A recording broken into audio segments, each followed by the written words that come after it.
好啦，嗱，今節咧我哋會同大家咧就係接住去講講即係之前我哋有一節係講美聯儲嘅結構噶嘛，咁我哋而家有咗認識之後啦，我哋就會繼續啦去進一步想講講，咁究竟美國嗰個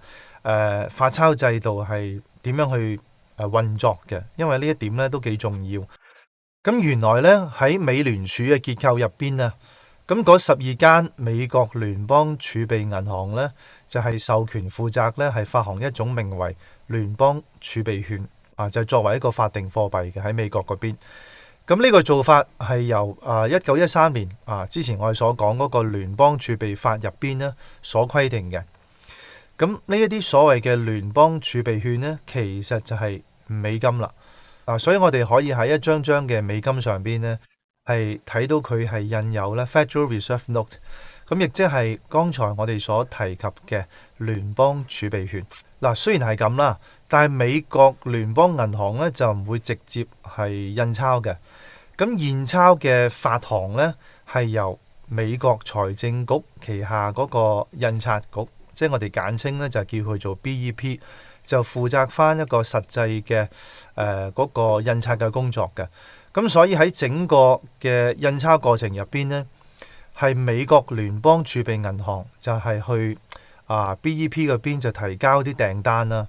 咁然後呢 BEP 呢就先再去根據嗰個訂單嘅訴求呢，就去印製翻相應數量嘅美金出嚟。咁就再去運到去呢12間聯邦儲備銀行或者佢哋嘅分行嗰邊。咁到時啦，就再根據翻商業銀行嘅實際需求咧，就再將呢啲嘅現鈔咧分發出去嘅。咁知，但係好多時候咧，投資者可能會誤會咗就以為所謂嘅印錢呢，就係一定係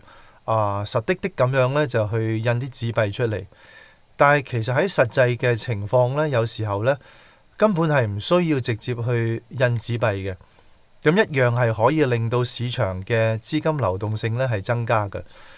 咁如果我哋要明白呢一點呢，我哋就要試一試啦，去了解一下嗰個美國聯邦儲備銀行嗰個資產負債表啦。嗱，如果各位有基礎嘅會計概念嘅話呢，都會知道呢，會計係有一個基本嘅結構，就係一個會計嘅恒等式。咁呢條式呢，就係咁嘅。大家見到就係總資產就係等於咧總負債加權益或者係股東權益啦。咁例如以一間模擬嘅公司，我哋做個例子同大家說明下先啦。譬如有一間公司叫做 XYZ 咁佢呢個公司咧，咁佢名下嘅總資產咧喺會計上邊咧就係價值1000萬嘅。咁然後總負債咧就係600萬。咁樣剩翻落嚟就係屬於股東嗰個資源咧，亦即係所謂嘅股東權益咧，就係400萬。咁而會計嘅任務咧，就係會去將公司平時嘅一啲嘅經營活動啦，咁就按照呢個資產負債表平衡嘅原則咧，去進行嗰個記錄嘅。咁亦即係簡單嚟講，就係左邊呢部分咧嘅數咧，係永遠同右邊嗰部分咧係對等嘅。例如啦，公司佢借錢就借咗200萬，就去買一筆金融資產。咁樣呢，左邊嘅資產呢，你會見到呢，就變成咗係1200萬。咁右邊嗰個負債呢，就係會係變咗做800萬。咁但係你會始終見到呢，左邊呢部分嘅數呢，就係同右邊嗰部分嘅數呢，係對等嘅。OK， 又或者我哋轉一轉呢間公司額外呢，就係賺取咗一筆100萬嘅現金。咁所以大家會見到咧，左邊個部分嘅資產咧就係會變成而家最新咧就係1300萬。咁右邊嗰部分會有啲咩變化呢？就由於呢筆錢就唔係借翻嚟噶嘛，所以大家喺嗰個股東權益呢一邊呢，就會變成咗見到佢咧係有500萬嘅。咁左邊同右邊仍然係平衡嘅。好啦，咁有咗呢個好基礎嘅會計概念之後呢，我哋就嘗試咧就套用到去呢12間嘅美國聯邦儲備銀行嘅綜合資產負債表入邊，睇睇有啲乜嘢咁特別啦。嗱，所謂嘅綜合呢，就係呢12間銀行佢加埋一齊嘅一個顯示啦，就唔係話單指某一間嘅。咁所以平時我哋喺市場上邊會成日講美聯儲嘅資產負債表呢，就其實泛指就係呢12間美國聯邦儲備銀行嘅綜合資產負債表啦。當然實際呢個美國聯邦儲備銀行嘅綜合資產負債表嘅組成元素可以話呢都幾繁雜嘅。咁但係具體比較主要嘅元素呢，就有以下幾個重點嘅結構嘅。嗱，首先就喺資產端嗰部分呢，嘅即係比較重要嘅資產係有呢個聯邦儲備銀行所揸住嘅美國國債。咁通常呢，就係佔總體資產個比例最大嘅，一般都係咁樣。咁排第二嘅佔比嘅就係一啲按揭抵押證券，亦即係我哋平時叫做 MBS 嘅嘢啦。咁簡單嚟講就係將一啲嘅按揭業務打包，就變成一種咧就係具有固定收益屬性嘅融資工具。咁呢個都係一個資產證券化底下嘅一類嘅金融項目嘅。咁呢兩個部分咧嘅資產呢，就係通常就係屬於呢個聯邦儲備銀行嘅綜合資產負債表入邊呢，資產端方面佔比最大嘅資產啦。咁當然啦，就仲有其他資產嘅。咁例如一啲借咗俾商業銀行嘅貼現貸款啦，又或者係一啲回購協議等等。咁但係我哋喺影片入邊呢，由於篇幅所限咁所以呢就係主要只會呢係即係概要咁樣講佢入邊比較重要嘅組成部分咯。所以其實比較重要嘅兩個部分呢，就係剛才所講嘅兩個部分啦，即係嗰啲國債啦，同埋嗰啲 MBS。另外啦，我哋再睇睇負債嗰邊。咁當中咧喺負債咧，其實都有好多個項目嘅。咁但係所佔嗰個比重比較重要咧，就係有3個部分。首先就係市場流通緊嘅美金嘅現鈔啦。咁因為美元嘅現鈔咧，其實係可以理解為咧，就係美聯儲所承諾嘅債務因為係由美國聯邦銀行負責發行噶嘛，呢啲美金，我哋可以咁去理解嘅。如果我哋去揸住一張100元嘅美金嘅話呢，就變相其實就係美國聯邦銀行呢，就係爭咗我100蚊，所以呢100蚊呢，其實就係一項呢信用工具嚟嘅。咁表示咗呢，就係持有人係會對美國聯邦銀行呢，就係有一個索取權。咁雖然呢100蚊嘅實際上邊就並冇涉及到嗰個法定咁去兌換翻幾多單位嘅黃金又或者係幾多實物資產咁樣，但係當中呢，就係表示咗呢，就係美國聯邦儲備銀行，又或者呢，就係更加徹底咁講呢，就係由美聯儲整個系統呢，去賦予咗美元持有者一項嘅貨幣購買力，因為美國聯邦儲備銀行都係美聯儲入邊一個部分嚟噶嘛，啱唔啱？好啦，咁我哋已經咧認識到，即係流通緊嘅嗰啲現金呢，原來係屬於聯邦儲備銀行或者係美聯儲一邊一個重要嘅負債啦。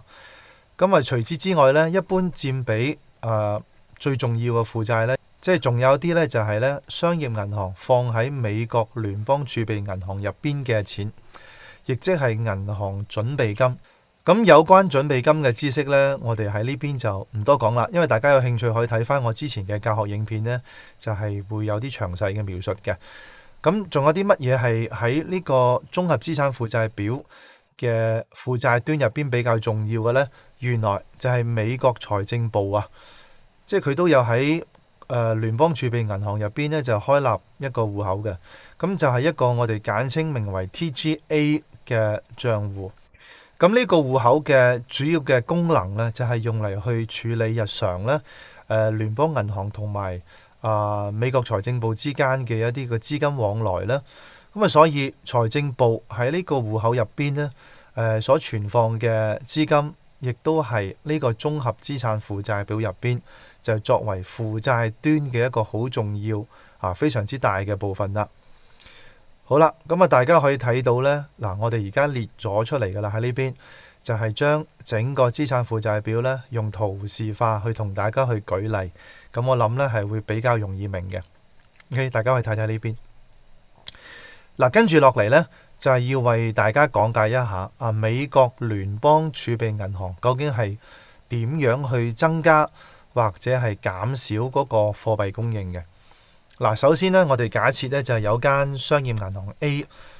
因為日常嘅業務嘅原因呢，就係要用到啲美金嘅現鈔咁可能咁啱線佢唔夠咁所以佢打算呢，就係叫聯邦儲備銀行呢，就調動1000萬嘅美元嘅現鈔呢，就俾佢。咁樣呢，喺呢個綜合資產負債表上邊，即係呢個表呢，究竟有啲咩變化呢？就會有以下落嚟嘅變化嘅，大家見到所以大家會睇到呢部分呢，喺總負債入邊嘅銀行準備金嗰 part 咧，就係少咗嗰個1000萬嘅美金嘅即係呢 part 就係少咗嗰1000萬嘅美金，因為係由於商業銀行咧要攞咗嗰1000萬嘅美元現鈔出嚟啊嘛，咁所以對應翻佢流通緊嘅美金咧，即係呢個資產負債表入邊咧就會升咗1000萬美元，但係整體嘅資產負債表咧都係維持翻平衡嘅狀況嘅，大家可以喺呢邊呢就係見到嘅。OK， 因為佢嗰個銀行準備金嗰邊呢就係相對少翻啊嘛。咁上邊所舉嘅例子呢，就係其實係第一種比較常見增加貨幣供應嘅情況嘅。我哋又再舉啲例子啦，譬如好似呢個第二種嘅狀況啦就有間商業銀行 B 呢，佢就係等錢使。咁所以咧，佢就打算咧就攞住一啲咧就未到期嘅美國國債咧，就抵押就俾聯邦儲備銀行，就希望可以借到啲錢即係攞到啲貸款咁樣。咁亦即係平時我哋所講嘅貼現啦咁如果喺咁嘅情況底下，咁聯邦儲備銀行想增加呢間商業銀行嘅流動性呢，去解決佢資金緊張嗰個局面呢，咁係喺呢個資產負債表入邊會有啲咩變化呢？嗱，大家留意下啦，就係喺嗰個資產呢邊，就係美國國債呢，就係增加咗呢，就1億。咁喺銀行準備金嗰 part 呢，對應呢，亦都係會增加咗1億嘅。咁到時呢間商業銀行 B 呢，就喺因為喺聯邦儲備銀行嗰個戶口因為佢多咗1億啊嘛，咁到時佢再透過呢個戶口轉錢俾其他同業，或者還錢俾其他同業，又或者之後好似第一種情況咁樣，再去提取翻嗰個現金，即係攞翻個現鈔出嚟，其實都夠錢去做噶嘛，啱唔啱？咁但係要留意呢個操作呢，就係雖然係資產負債表呢仍然平衡你見到嘅。咁但係當中嗰個總資產同埋總負債咧，都係會同時增加嘅。第三種情況咧，就係可能當前嗰個美國嘅經濟非常疲弱啦，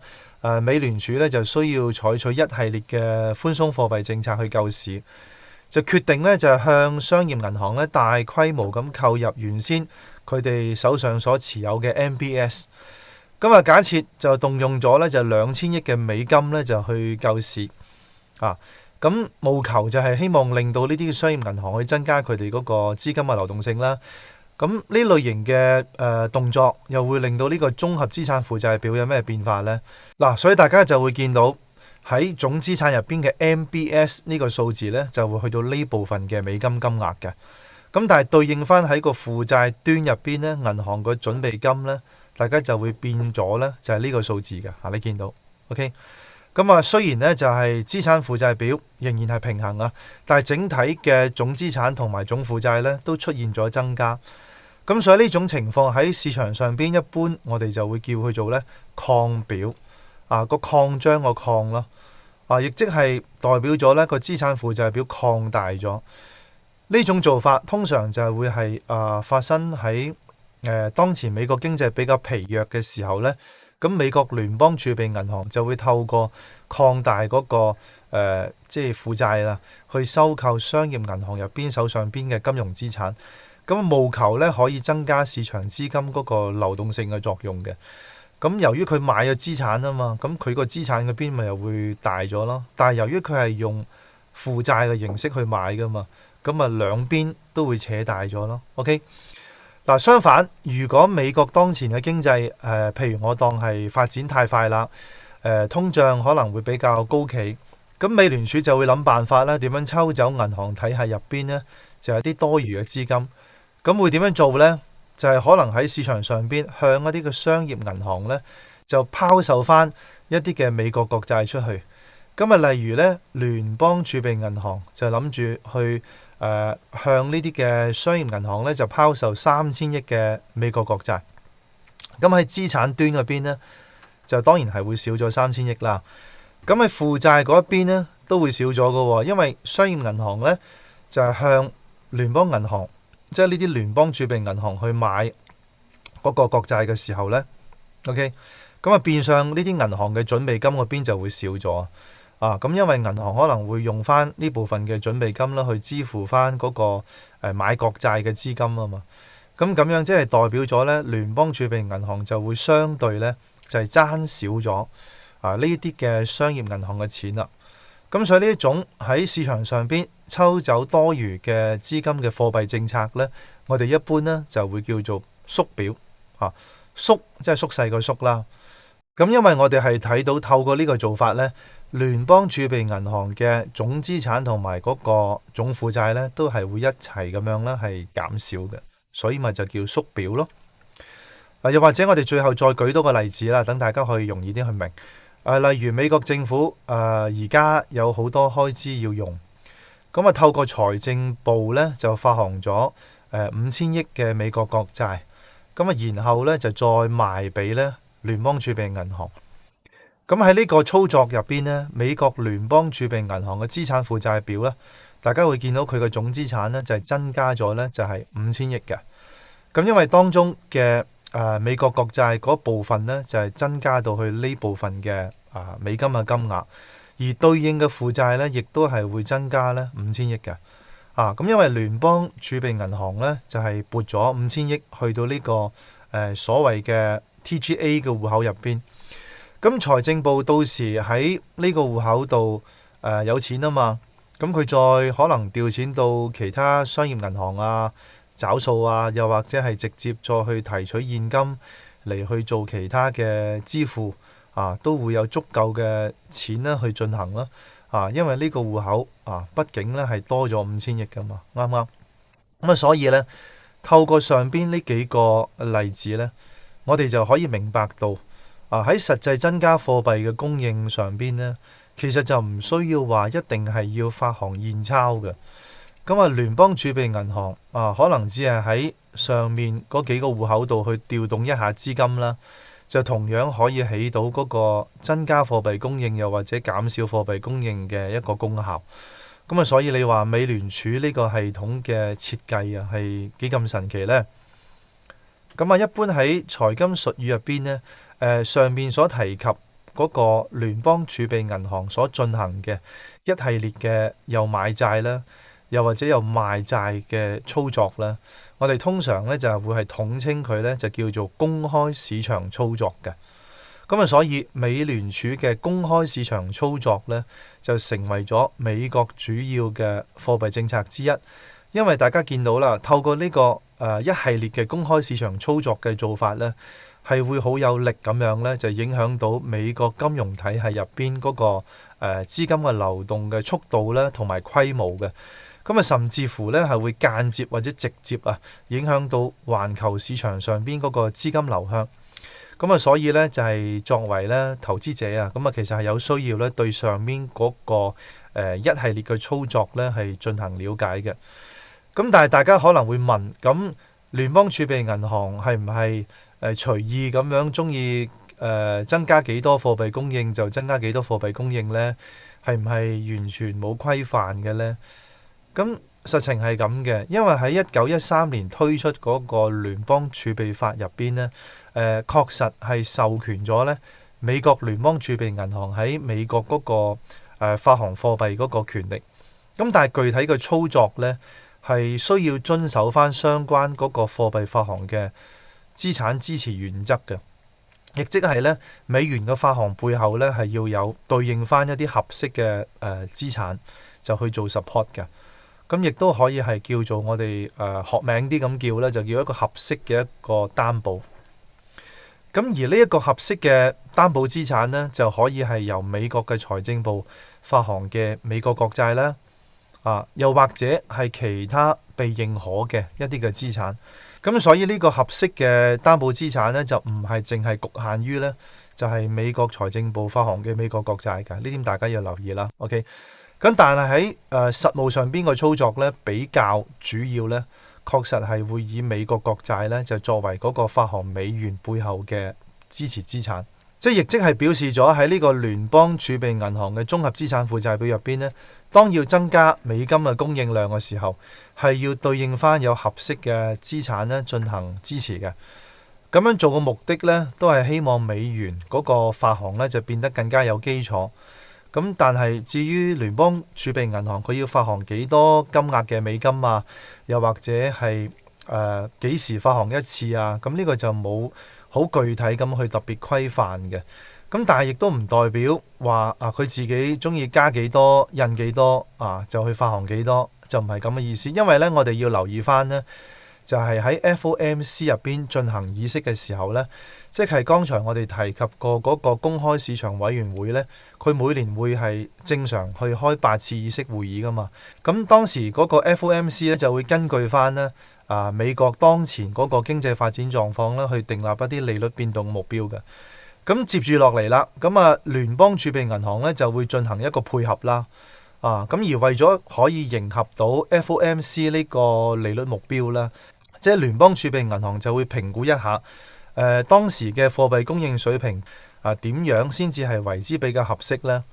咁其實變相亦都係會限制咗佢對嗰個美金嗰個具體發行嘅規模嘅。間接約束住美國聯邦儲備銀行嘅貨幣供應嘅步伐啦。咁呢一點呢，亦都係美聯儲嘅設計精髓所在。咁希望透過上邊一系列嘅講解呢，就可以令到大家